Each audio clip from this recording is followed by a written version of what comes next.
LWO1 WeatherNet. Liftoff conditions looking pretty good. The STS is ready for launch. Ignition. Liftoff. Falcon 9 has cleared the tower.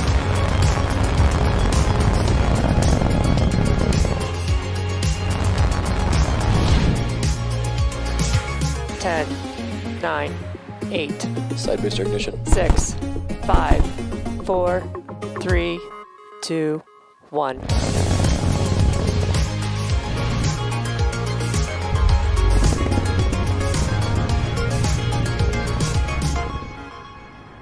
Good afternoon. It's Thursday, June 17th, and on your screen is a live view of Falcon 9 as it awaits its 12:09 p.m. Eastern Time launch from Cape Canaveral Space Force Station in Florida.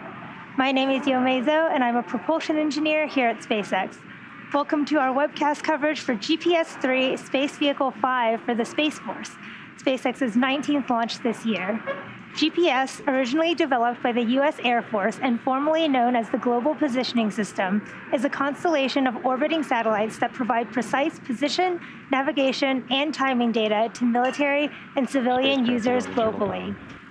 The U.S. Space Force continues to provide this free service to more than 4 billion users worldwide. For many of today's viewers, GPS services aren't new. If you're like me and have ever used your phone's mapping service or retrieved coordinates for a location via a pin drop, then you've received information from a satellite within this system.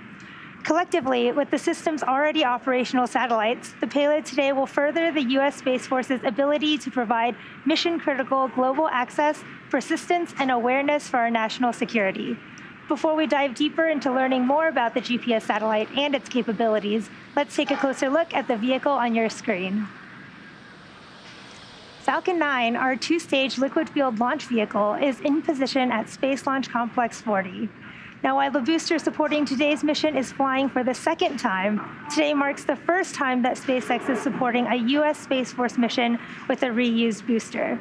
And to top it off, this particular booster debuted right here on Slick 40 for last year's GPS-3 Space Vehicle 4 mission. Now, if you're new to our webcast or are unfamiliar with the Falcon 9, what you see at the bottom two-thirds of the vehicle are soot markings from its previous flight. These markings are located on what we call the first stage. The first stage's primary role, with the help of its 9 Merlin engines, is to accelerate the vehicle all the way to the edge of space, where it will then drop off the second stage carrying the payload. Following its drop-off of the second stage, the first stage will make its way back to Earth, where we'll attempt to recover it on our autonomous drone ship, Just Read the Instructions, which you can see there. Now, if you turn your attention to the section above the first stage and the black carbon fiber inner stage, you'll see the Falcon 9's second stage. About 2.5 minutes into flight, the first and second stage will separate, and the second stage will ignite its single MVAC engine to carry the GPS satellite to a highly elliptical orbit. Separation from second stage will then occur, and then the satellite will perform burns. Finally, above this stage, placed at the very top of the vehicle, you'll see this nose cone structure called a fairing. Inside that structure is where the GPS-3 satellite is currently sitting. The two fairing halves are safely encapsulating the satellite to protect it from aerodynamic heating, loads, and contamination during ascent. The fairing halves we are using today are new, and we'll recover them using our chartered recovery ship, HOS Briarwood. Once the fairing reaches the vacuum of space, we will jettison the fairing halves as the second stage continues on its journey to orbit. Good morning from SpaceX headquarters in Hawthorne, California. I'm John Innsbrucker, Falcon Principal Integration Engineer. The launch vehicle and satellite vehicle teams are ready for launch as we approach T-minus 10 minutes, 45 seconds to liftoff. This is our 4th GPS launch, and all 4 have been from Space Launch Complex 40. Now, earlier today, the satellite team performed functional checkouts of the GPS satellite, and the satellite went on internal battery power at T-minus 15 minutes. The Falcon 9 team began their final checks at T-minus 2 hours, and most recently, we completed the pull to proceed with propellant load and launch. This was at T-minus 38 minutes, and all parties were go. Now, the team at Cape Canaveral began loading propellant on time at T-minus 35 minutes. The Falcon 9 is a bipropellant vehicle. That means it uses 2 propellants, a fuel and an oxidizer. For Falcon 9, our fuel is a refined form of kerosene known as RP1. Now, to burn the fuel, we need an oxidizer. Now, most burning on Earth uses oxygen, which makes up about 21% of the air you breathe. However, in space, there's no atmosphere to provide oxygen or other oxygen-bearing molecules, so the rocket needs to carry its own oxidizer to space. And in our case, our oxidizer is super chill liquid oxygen, referred to as densified LOX.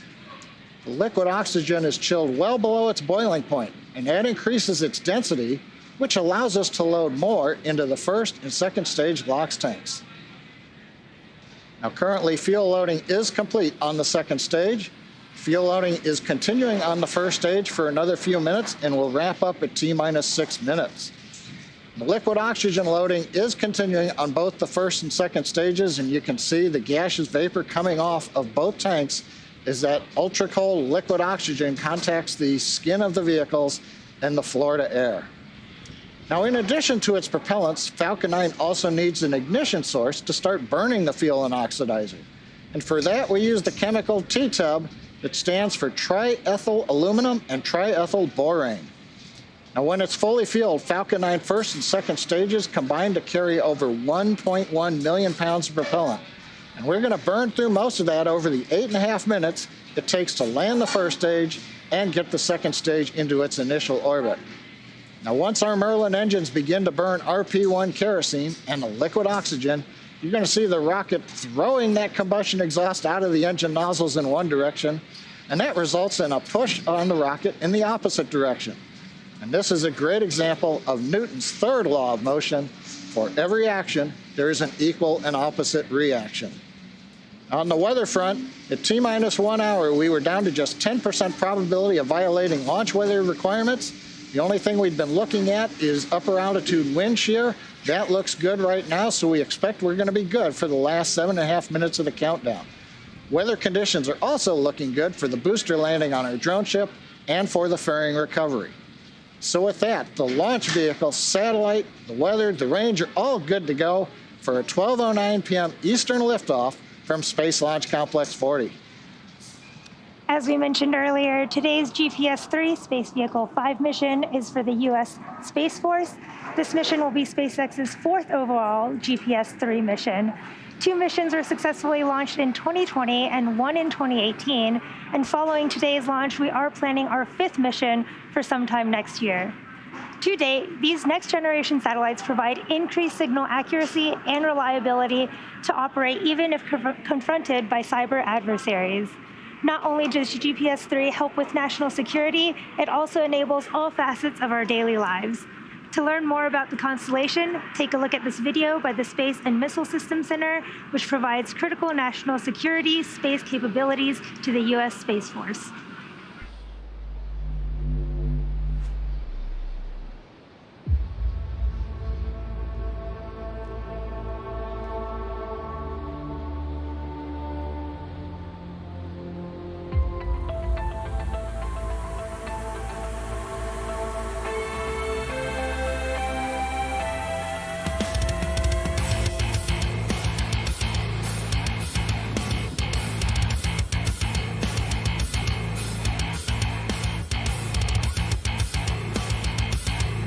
Stage 1, RP1 load closed out.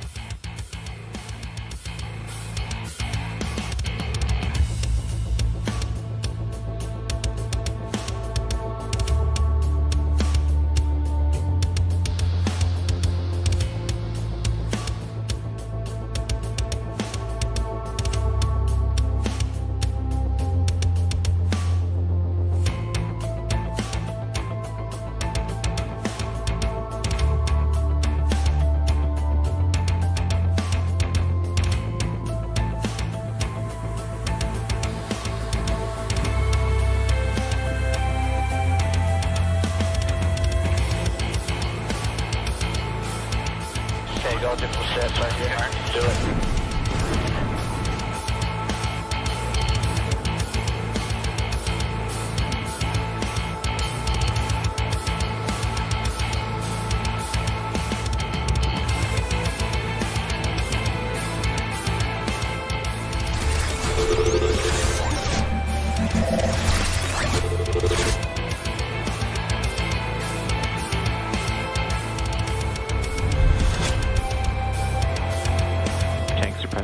strong back retract.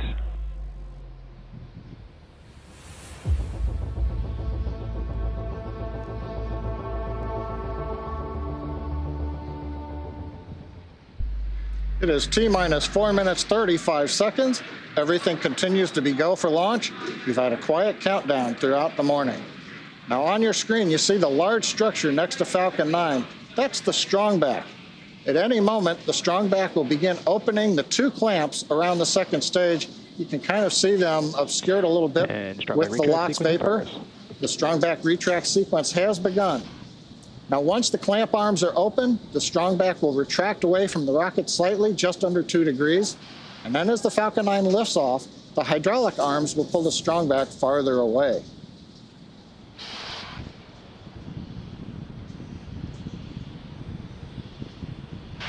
Get a little bit of a view as the arms come open. Next step now is the strong back will begin to recline away from the Falcon 9.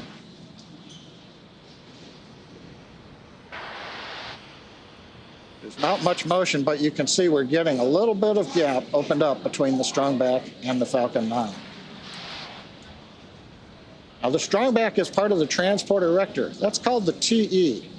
The transport erector is used to roll out Falcon 9 to the launch pad, raises it to the vertical launch position, also routes power, fluids, and communication to both the rocket and the satellite. The TE includes both the launch mount that the first stage is clamped to right now, and the strong back, which is hinged to the launch mount. Next major event coming up at T-minus 3 minutes is closeout of liquid oxygen loading on the first stage. Stage 1 pogo bleed.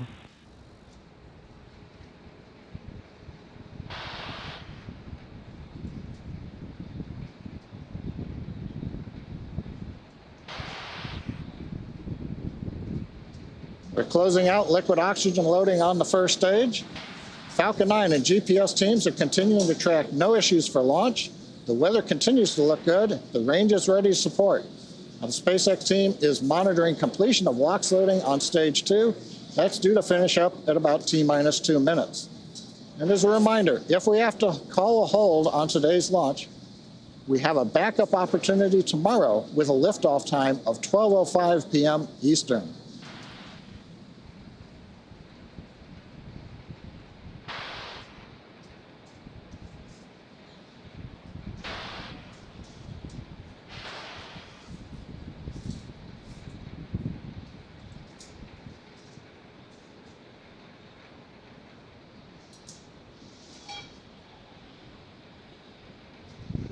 Stage 2 LOX load closed out.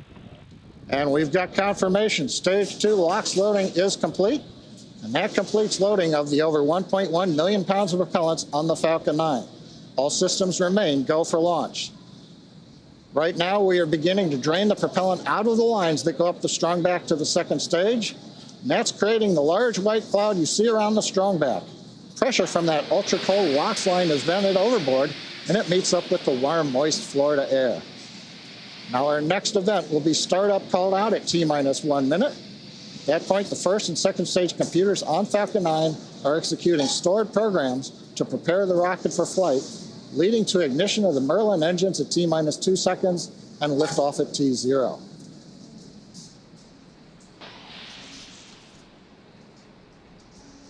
Falcon 9 is in startup. Falcon computers are running the final sequence for launch. We're also pressurizing first and second stage tanks for liftoff pressure.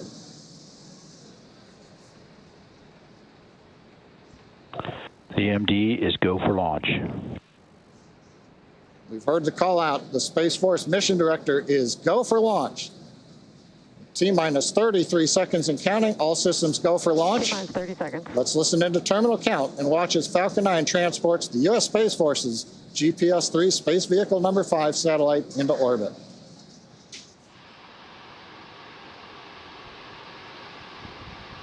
T-minus 15 seconds. 10, 9, 8, 7, 6, 5, 4, 3, 2, 1, 0. Ignition and liftoff. Go Falcon, go GPS.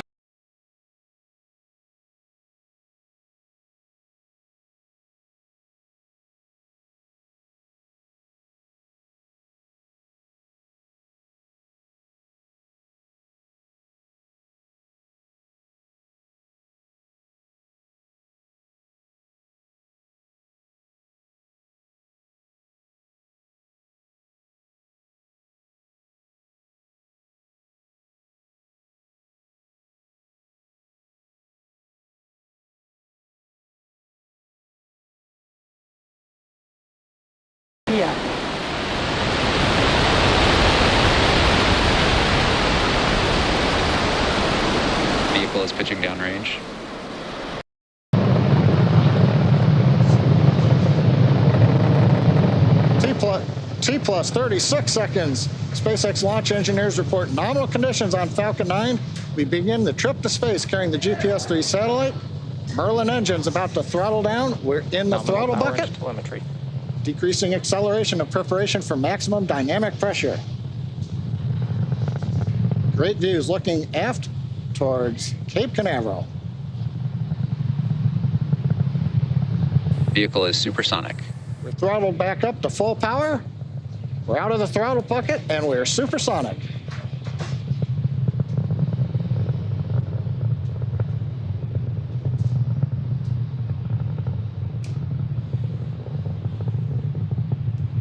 Now from here on, even though velocity is rapidly increasing, the atmospheric density is decreasing. And that's resulting on less loads on the Falcon 9.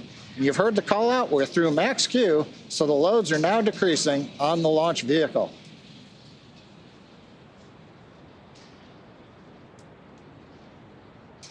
MVAC engine chill has started. That call out says the bleed valve on second stage engine is open, and that's beginning a final chill of the MVAC engine prior to second stage ignition. All's looking good with the stage 1 trajectory. And we've got 3 events coming up in quick succession. We're going to have main engine cutoff, MECO as we call it. The first and second stages will then separate.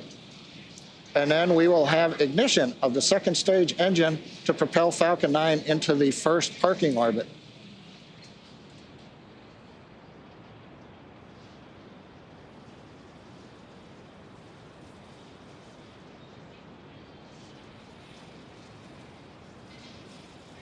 We're beginning to throttle down the first stage engines to hold 4G constant acceleration, coming up on main engine cutoff.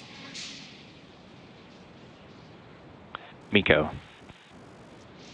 Stage separation confirmed.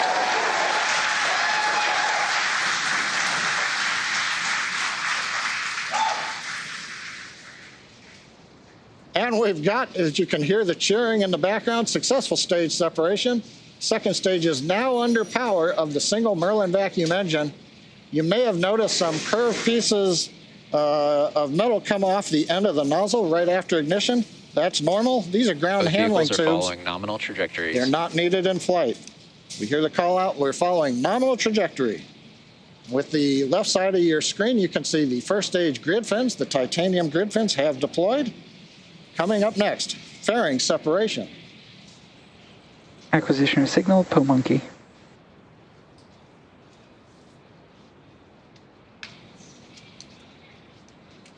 Bearing separation confirmed.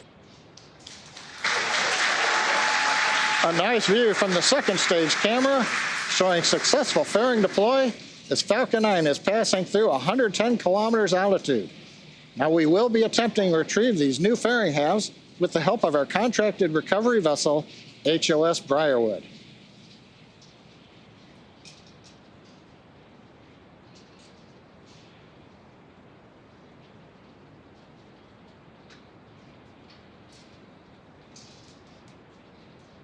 Now currently Falcon 9 second stage heading northeast along the U.S. coast. We are sending telemetry down through the SpaceX Bermuda ground Both station. vehicles continue to follow nominal Now, as we trajectories. pass 4 minutes and 20 seconds into flight, all systems are go. Acquisition of signal, Bermuda. As Falcon 9 carries GPS into space.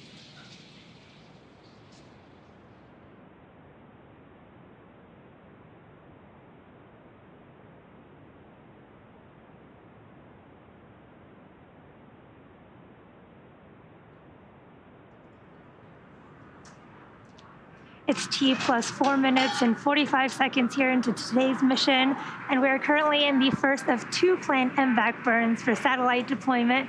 You can see from the live views on your right, the second stage MVAC engine is burning, and there on your left is a live view of the Falcon 9 first stage as it's preparing to re-enter the Earth's atmosphere. At T plus 6 minutes and 18 seconds, you should see on your screen the first stage's entry burn. This is in just about a minute. This burn will last about 30 seconds. Acquisition of signal, New Hampshire. And for the entry burn, we relight the center E9 engine on the first stage, and then partway through, we relight the E1. Both vehicles continue to follow nominal trajectories. and E5 engines. So we will have a total of 3 M1D engines helping to slow the vehicle down as it passes back into the Earth's atmosphere. You can see a great live look at that Falcon 9 first stage there as it's coasting back down. Now, the Falcon 9 supporting today's mission will perform this entry burn for the second time, and both fairing halves will re-enter for the first time. This booster previously supported the November 2020 GPS-3 mission, and we're pretty excited to watch today's landing because it marks the first mission we're supporting for the U.S. Space Force with a flight-proven booster. Now, entry burn will start in just a few seconds here. Listen for the call out. Stage 1 flight termination system is safe. Stage 1 entry burn has started. You heard the call out, and you can see on your screen, stage 1 entry burn has started. This burn lasts about 30 seconds.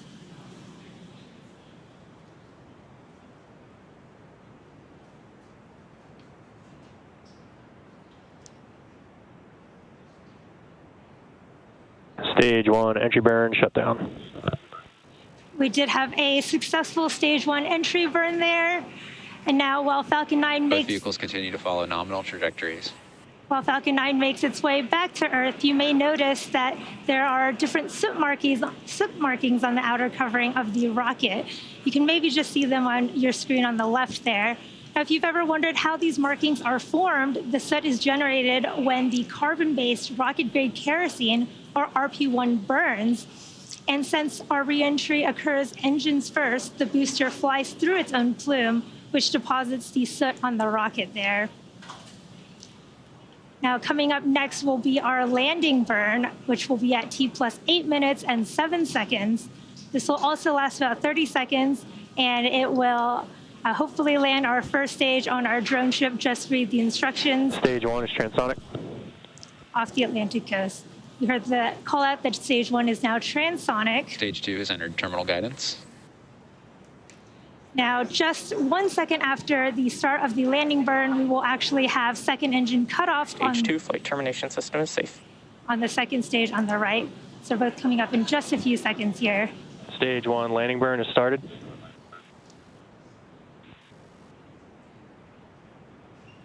can see that stage 1 entry burn.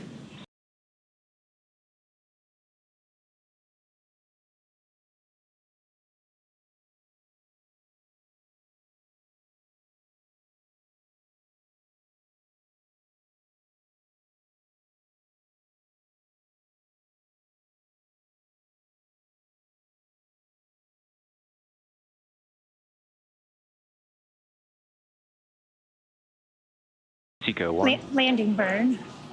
We did get a confirmation from our second stage of a nominal orbit. You can hear the cheering in the background. Everyone's really excited.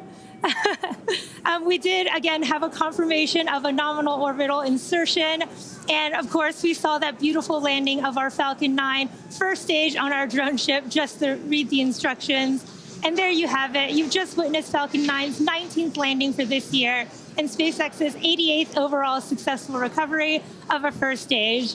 And now at this time, our mission isn't over just yet.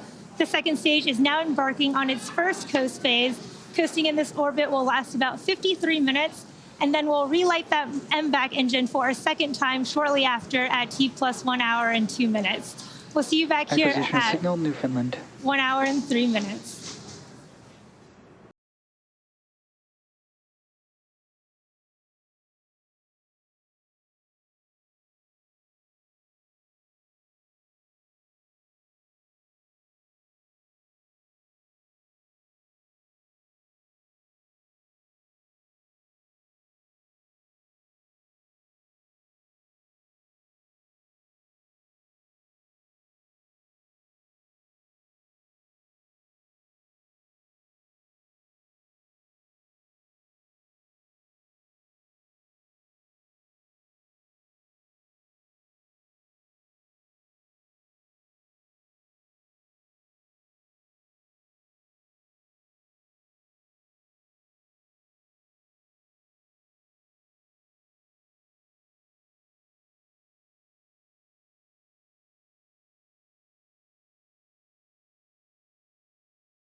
Expect loss of signal Newfoundland.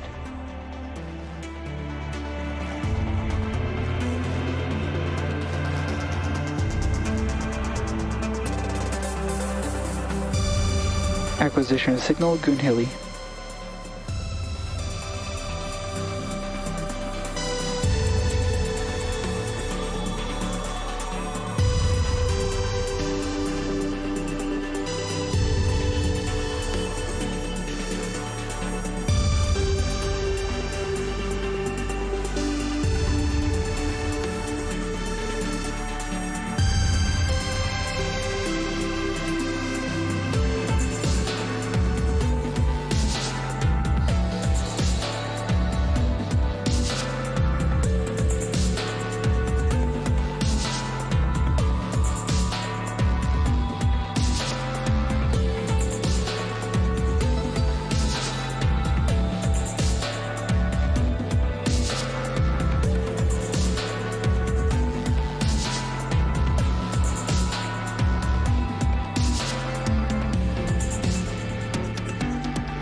Acquisition signal Oak Hanger.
LDA.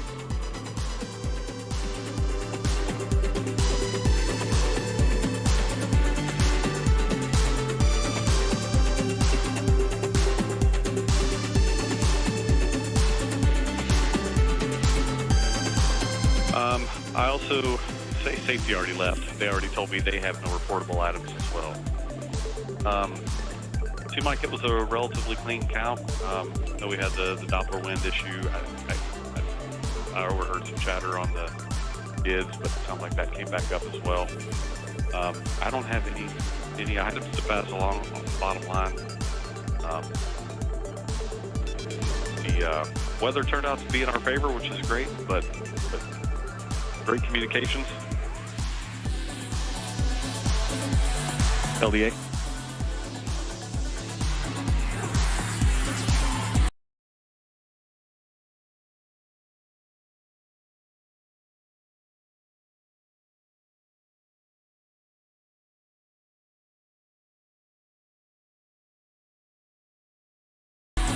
Okay, how about now?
And expected loss of signal Diego Garcia.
got there, 25th century AD.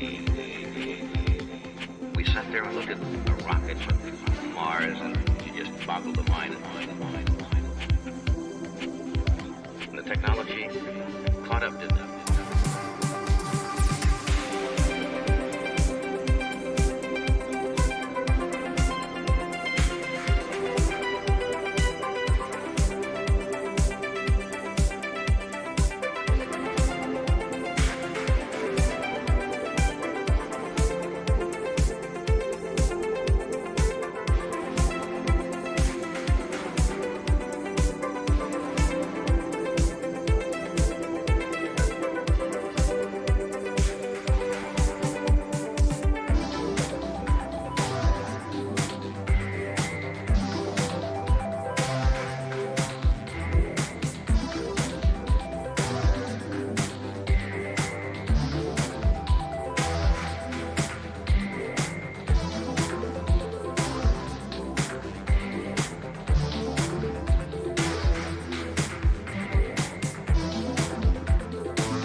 Welcome back to the webcast of the Falcon 9 mission carrying GPS-3 Space Vehicle number 5 for the U.S. Space Force. We've had a nominal mission so far. Falcon 9 lifted off on time at 12:09 p.m. Eastern from Cape Canaveral Space Launch Complex 40. 2.5 minutes later, we separated our first and second stages. Now, the second stage completed its first burn, placing the Falcon 9 and the GPS into the desired parking orbit. As you can see from the timeline at the bottom of the screen, we're approaching the second burn of the MVAC engine, and that will carry Falcon 9 and GPS to the orbit needed to deploy the satellite. Now, the burn's coming up in about 20 seconds. Currently, Falcon 9 second stage, we're chilling in the engine, getting ready for ignition. We're settling propellants.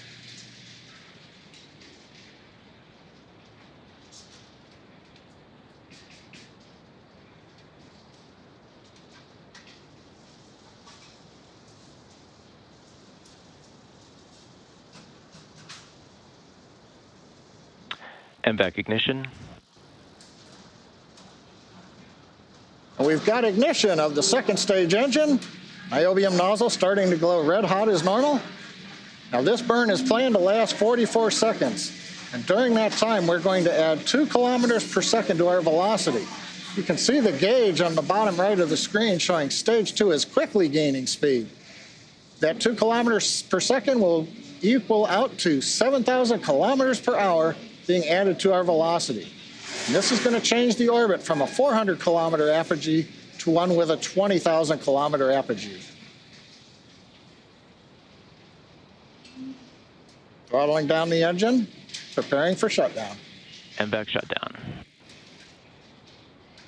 Okay, we've got shutdown. We're waiting to hear from the guidance officer.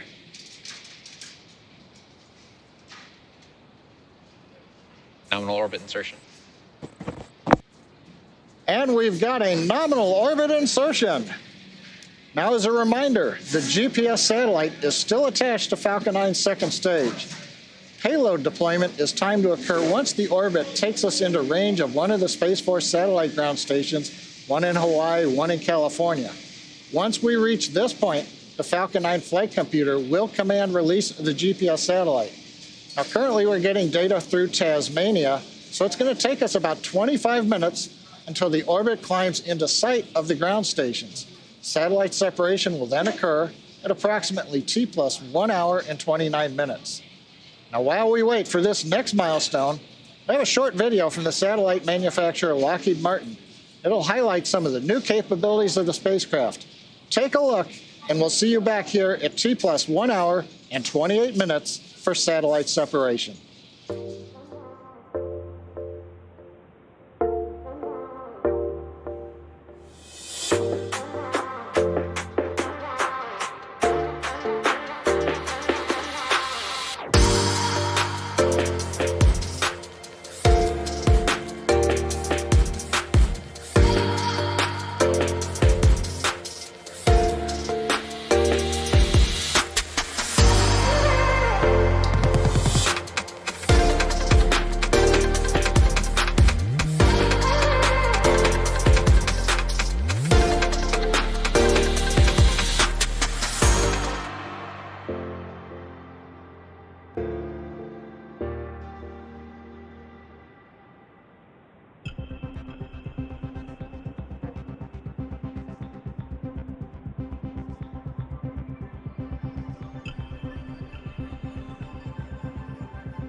Traffic loss of signal, Tasmania.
Acquisition signal, Hawaii.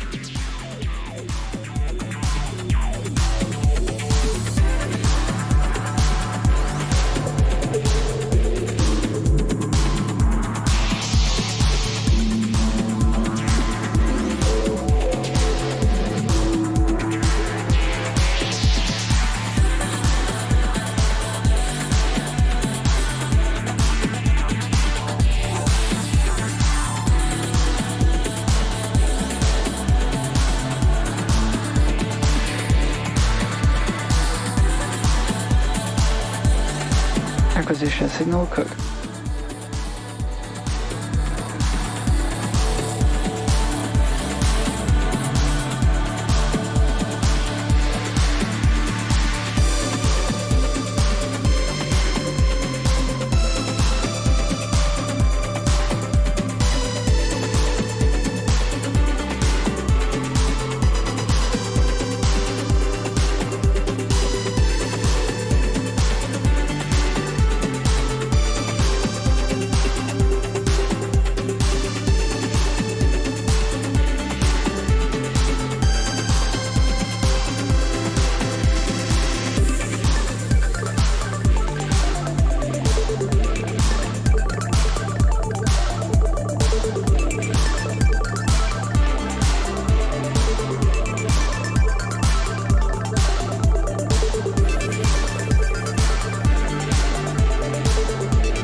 back to our launch coverage for the GPS-3 Space Vehicle 5 mission for the U.S. Space Force.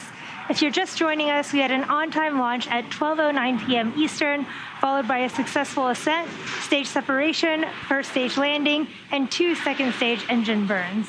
We have just one more major milestone coming up to complete today's mission, which of course is the deployment of the GPS-3 satellite from Falcon 9's second stage, which will happen here in just under a minute at T+1 hour, 29 minutes, and 20 seconds. Currently, we are in view of the customer ground stations at Hawaii and California, which are necessary to reach prior to deployment. Now, in the 20 or so minutes since we've been coasting, we have increased quite a bit in altitude from our last burn, from about 420 kilometers now all the way up to over 4,000 kilometers. You can see those beautiful live views from our second stage. And let's listen in to hear that call out and watch for GPS-3 separation from our second stage here in just a few seconds.